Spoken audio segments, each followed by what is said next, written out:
दोस्तों, middle east में एक नया खेला शुरू होने के लिए जा रहा है। नया खेल जो है वो खेला जाएगा।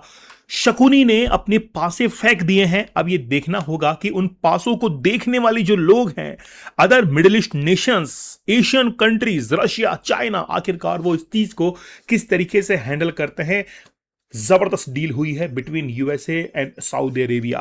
अमेरिका जो कि पैसे कमाने वाला देश है, पूरे विश्व के अंदर अपनी कैपिटलिस्ट कंट्री के लिए जाना जाता है, अब सऊदी अरेबिया ने यह एश्योर कर दिया है कि एक बहुत बड़ा इन्वेस्टमेंट कहां पर होगा, अमेरिका के अंदर होगा। और वो किसके द्वारा किया जाएगा? सऊदी अरेबिया के द्वारा किया जाएगा। बात यह है कि जो पूरे विश्व को यह बात सिखाते हैं, ये चीज पढ़ाते हैं कि हम जो है पूरे विश्व के अंदर शांति के रक्षक हैं, और वही रक्षक कब भक्षक बन जाएंगे ये पता नहीं है।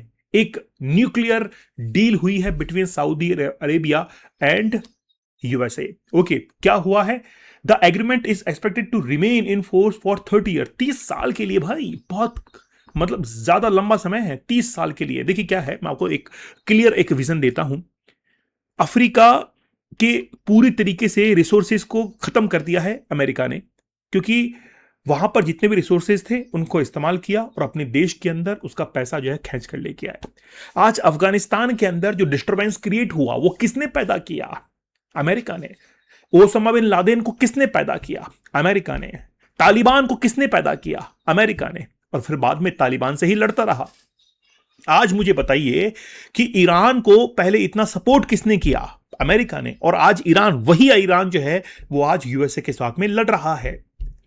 अब सऊदी अरेबिया एक नया दोस्त और एक जबरदस्त आगे आने वाले समय में, आज से 30 साल बाद, एक नया दुश्मन बना रहा है। कौन? अमेरिका। अभी के लिए तो फायदा दिख रहा है उसको कि अभी तो मैं पैसा बना लूंगा, लेकिन बाद में जाकर यही सऊदी अरेबिया जब न्यूक्लियर पावर्ड कंट्री हो जाएगा तो फिर वो अटैक, वो फिर अब जो है वो किसके ऊपर अटैक करेगा? अमेरिका के ऊपर। तो 30 साल के लिए अब ये नया एग्रीमेंट होने के लिए जा रहा है। Involve US companies in developing Saudi Arabia nuclear programme.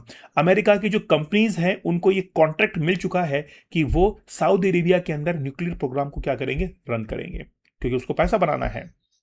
अब देखिए, it reportedly includes A black box uranium enrichment facility. तो यूरेनियम एनरिचमेंट के लिए तो पहले ही ईरान को कह रहे हैं कि भाई तुम एनरिच मत करो, क्योंकि यूरेनियम जब एनरिच होगा तो उसका इस्तेमाल कहां पर होगा? वेपन्स के अंदर होगा। आपको पता होगा कि न्यूक्लियर अगर एनरिच करना है तो वो 3% तक ही हो सकता है।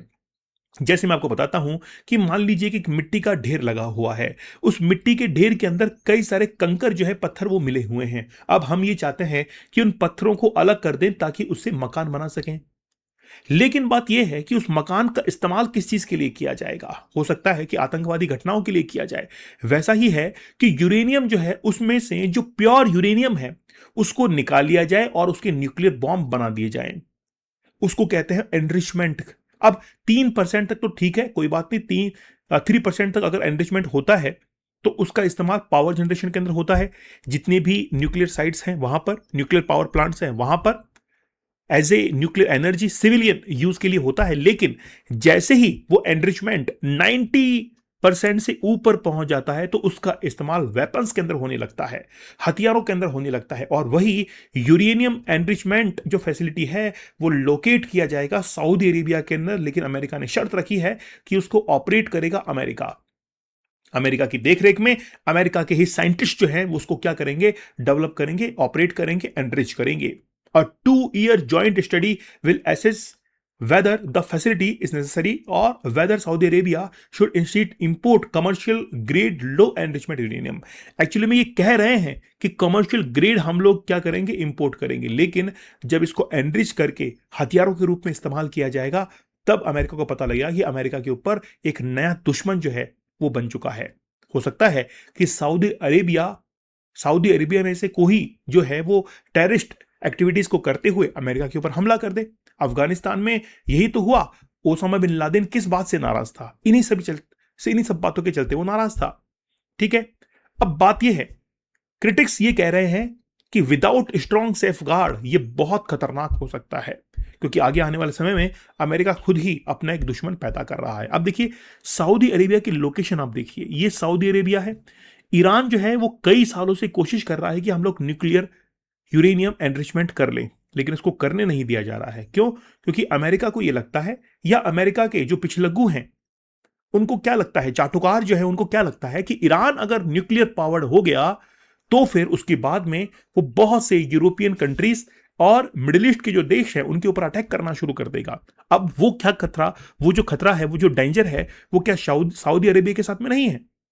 अगर सऊदी अरेबिया न्यूक्लियर या यूरेनियम एनरिच होता है तो कल को मुझे बताइए कि वो इजराइल के ऊपर अटैक नहीं करेगा, वो करेगा।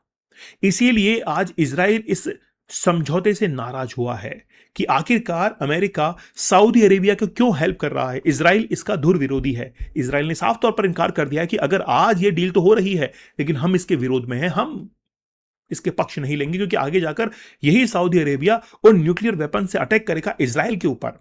वो डराएगा, वो धमकाएगा आसपास के पड़ोसी देशों को। आज देखिए कि ओपेक कंट्रीज के अंदर सऊदी अरेबिया इतना मजबूती के साथ में क्यों आगे बढ़ गया? क्योंकि अमेरिका ने उसको खुली छूट दी कि आप चाहे जितना भी ऑयल को एक्सपोर्ट कर सकते हैं, जबकि दूसरे जो देश हैं, ईरान है, बाकी जो कंट्रीज थे, इनके ऊपर उसने सैंक्शंस लगाए कि आप जो है जैसे 5 मिलियन बैरल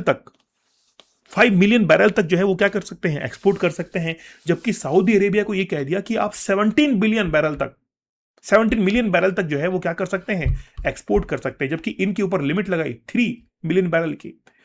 और सऊदी अरेबिया ने बहुत पैसा कमाया और इसीलिए सऊदी अरेबिया बहुत ताकतवर देश बन गया। इसीलिए ईरान ने ओपेक का साथ छोड़ दिया, वो ओपेक से एग्जिट कर गया।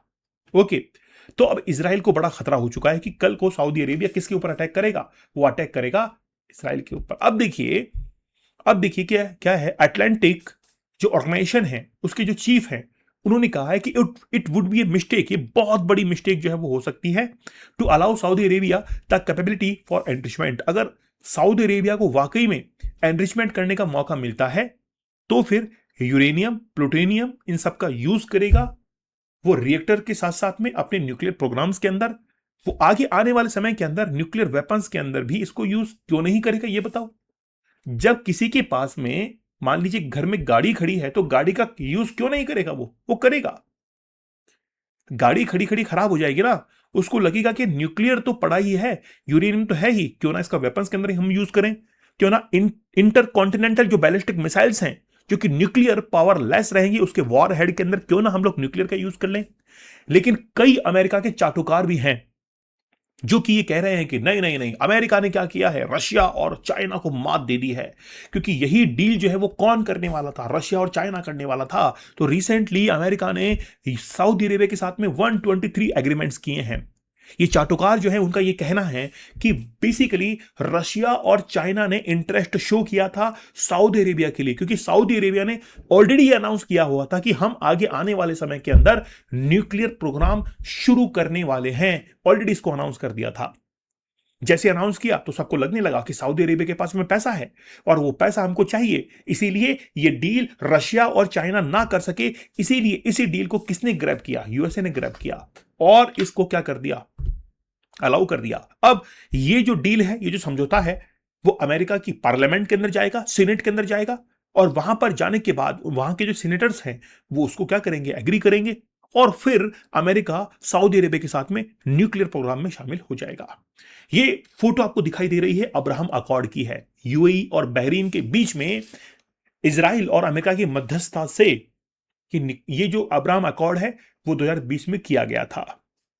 अब ये जो अब्राहम अकॉर्ड है वो किस लिए है? ताकि जो मिडिल ईस्ट है वहां पर शांति समझौता हो सके, वहां पर शांति को स्थापित किया जा सके। इसलिए अब्राहम अकॉर्ड के अंदर यूएई, बहरीन के साथ साथ में मोरक्को, सूडान भी इसके अंदर शामिल थे।